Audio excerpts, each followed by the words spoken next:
State accident at Roosevelt in the right lane, solid from Cermak. It's heavy both directions. Jane Addams is okay. Northbound 355 a stall at 135th and heavy eastbound 80 Kedzie to the Tri-State. This report is a service of Salem Surround, a local digital marketing agency providing high-performing digital solutions to surround your target audience. Go to surroundchicago.com today. From the AM 560 Traffic Center, I'm Jill Urchek. Now, your official weather forecast from the Air Right Heating and Cooling Weather Center. Tonight will be mainly clear, providing excellent viewing conditions for the lunar eclipse with a low of 63. Tomorrow, expect mostly sunny skies with a high of 81. Tomorrow night will be partly cloudy with a low of 65. On Saturday, anticipate intervals of clouds and sun with a high of 80. I'm meteorologist Jason Caterina on AM 560, The Answer. Get the latest weather, traffic, and news updates online at 560theanswer.com. Now, from The Signature, a division of Esquire Bank Studios. This hour of the Shaun Thompson Show is sponsored exclusively by DonleyAuctions.com. They need your guns. Sell for top dollar. DonleyAuctions.com. Portions of the following show may be pre-recorded. From the streets of Melrose Park to the trading floor of the Merc, he's fought for every dollar he's ever earned. And now, with personal liberty and our system of capitalism under assault in America, he's here to seize back our rights from the government. With a cigar in one hand and a copy of the Declaration of Independence in the other, he's Shaun Thompson. And this is the Shaun Thompson Show. Some folks are born made to wave the flag. Ooh, they're red, white, and blue. 1985, Squirrel. What a year. Woo! Men were men and women knew it and they appreciated it. It was a wonderful time. Nobody was an out-of-the-closet communist. And Barack Obama was still in Indonesia. These were American heydays. There was a movie by Tommy Lee Jones. Name of the movie was The Park Is Mine. They told him he couldn't go in the park. And he decided, now I'm just going to take the park. It should have co-starred Donald Trump. President Trump said he's seriously considering renaming Lake Ontario Lake America. Okay, sorry. Is there anything you can do to stop that, and where do you think his head is at? We'll always call it Lake Ontario. Period. We're proud of our Great Lakes.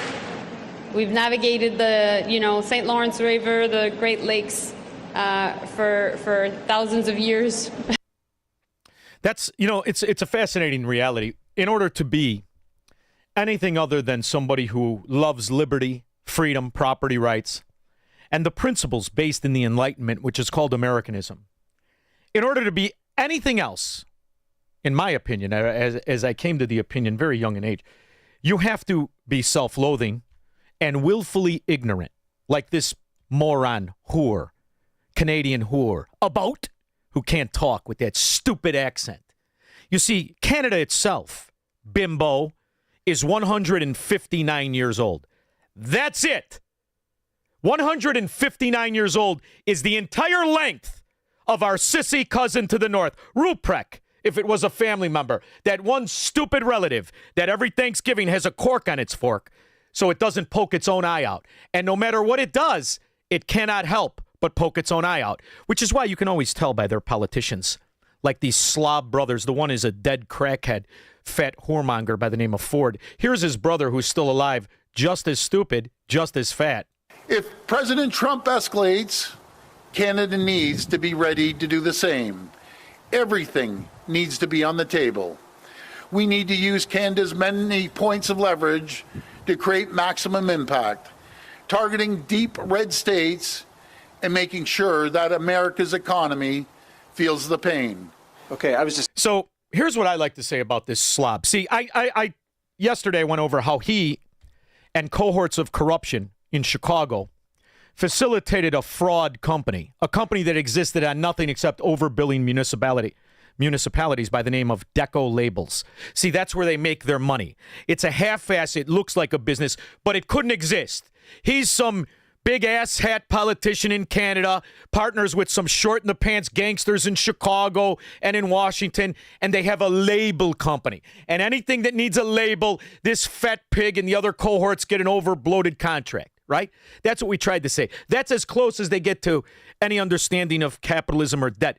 But what Fat Boy doesn't tell you, this useless bust out, not only is Canada broke as a joke, as a ghetto Democrat on the south side of Chicago, Canada is walking bankruptcy.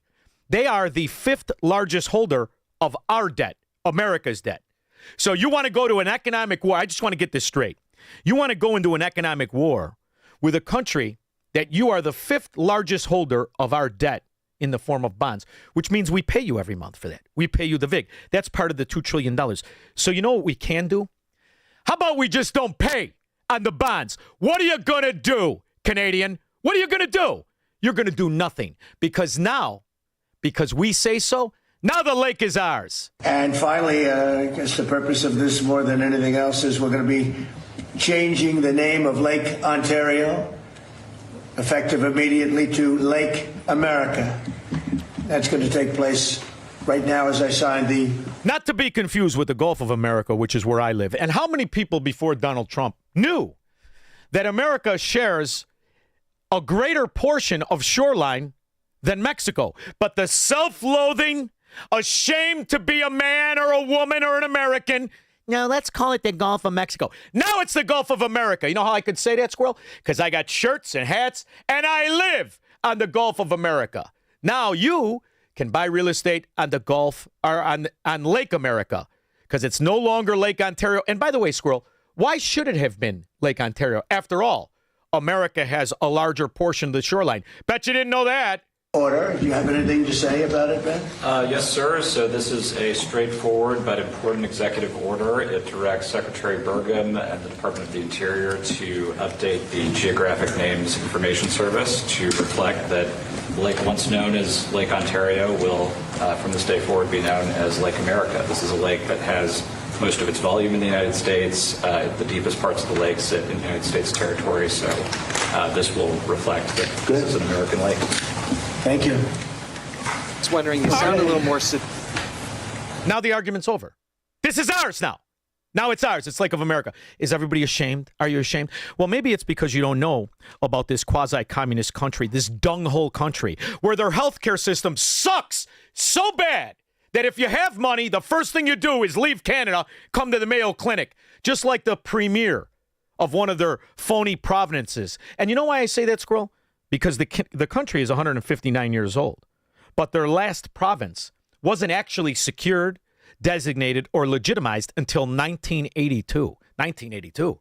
Democrats have shoes older than 1982. And now you guys are going to pretend to be what, a country? Shut up, morons. There is not a chance in hell that U.S. alcohol is going back on the shelf in British Columbia. I feel sorry for... Well, how many drunks you got? We got more drunks on Western Avenue than you got in all of Canada, you maple syrup eating sissies. Americans. If you can't be friends with Canada, then you almost certainly do not have a friend anywhere in the world. And let's look around the studio. Made in Beijing, made in Belgium. Let me see. I got nothing. You got anything made in Canada? What the frack is made in Canada? Nothing. Because if it comes from Canada, it's China anyway. And that is a very lonely place to be. A way to embolden a bully is to capitulate. And I don't think we should embolden Mr. Trump. I think we should sack it. Let's sack Ontario. We'll go right after Ford right now. Here's one guy by the name of Mo, which is a good name. I named my Boston Terrier Mo. This guy's name is Scott, named after my Boston Terrier Mo. He's one of the leaders of one of their sissy provinces who understands, wait a minute, hold on now. If they don't buy our stuff, who are we going to sell it to? And then if they don't pay our debt, what are we going to do? And then how are we going to pay our employees? Because they're running a bankrupt shell game, just like every Democrat enclave right here in America, like Chicago, New York, New Jersey, or California. Without the federal government cutting the checks, they're all out of business. It's not possible. Why? Why would you put Canadians out of work with a flawed policy? That would be my question. Why would Canadians would immediately lose their job? We would immediately lose market share. Immediately we would lose those trade relations moving forward, and we would lose potential investment that's coming into our natural resource sector, the very sector that is driving the economic growth of our nation as we speak. So in other words, without us, you are nothing. Without America, Canada is nothing. And as for Ford, what are you going to do without the protection of American fronts like Delaware that carved up your LLC so that 99.9% of Americans don't know that Doug Ford is running a political profit scheme through a fraud company named Deco Labels that could not make a dollar without government contracts. Big scandal during COVID. They ended up getting the contract for all of the COVID labels. Don't touch here, 6 feet apart, all those phony rules. Deco Labs. Then at the height of it, you know what they did? They sold it to some other mobbed up half-ass hedge fund. If President Trump escalates, Canada needs to be ready to do the same. Everything needs to be on the table. We need to use Canada's many points of leverage to create maximum Stupid impact, fat bastard. targeting deep red states and making sure that America's economy feels the pain. Well, I live in a deep red state named Florida. And I think what we should do, what Florida should do, now all Canadian-owned property, any property in Florida owned by a Canadian citizen is now going to be taken in eminent domain, as you cannot be considered anything but an enemy, foreign and domestic, if you own property here. You want to really go to war, fat boy? I'll slap the taste out of your mouth 8 ways to Tuesday and twice on Sunday. 312-642-5600. Canadian Authority. I want to call the American Embassy. All I said was Canadian beer sucks. What if everything you've been told about government, healthcare, poverty, energy, and even science is a carefully constructed lie? In Shaun Thompson's new book, What If It's All a Lie? Shaun Thompson dismantles the myths at the core of modern America. This is the book the ruling class doesn't want you to read. And once you do, you won't see the world the same way again. Order your copy today at ShaunThompsonShow.com/book.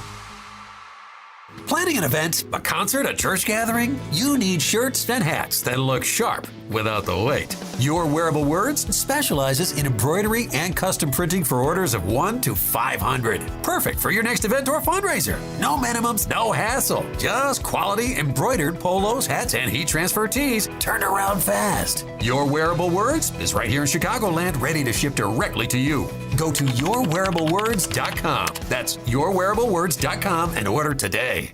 My name is Amanda Klutz, and I'm a widow. You enter a different reality when you lose your husband, especially as a parent. Life insurance doesn't fix it, but it helps. With Ethos, you can get covered in minutes. No medical exams, up to $3 million in coverage, and it's all online. Get your free quote at ethos.com/save. That's ethos.com/save. Paid spokesperson. Time spent on application may vary. Online health questions required. Since 2007.